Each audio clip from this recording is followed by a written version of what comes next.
407 years ago, our fathers brought forth on this continent a new nation, conceived in liberty and dedicated to the proposition that all men are created equal.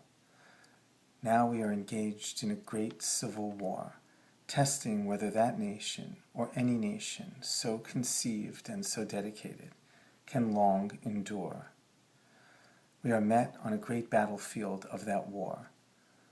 We have come to dedicate a portion of that field as a final resting place for those who here gave their lives that that nation might live.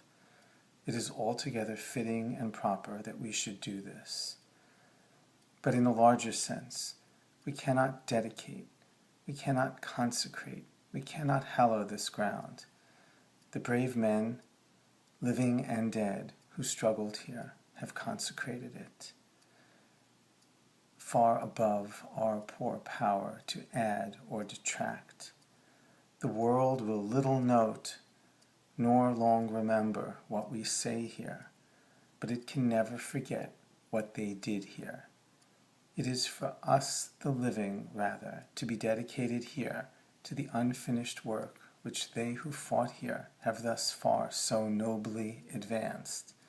It is, rather, for us to be here dedicated to the great task remaining before us, that from these honored dead we take increased devotion for that cause which they here gave the last full measure of devotion, that we here highly resolve that these dead have not died in vain, that this nation under God shall have a new birth of freedom, and that government of the people, by the people, for the people, shall not perish from the earth.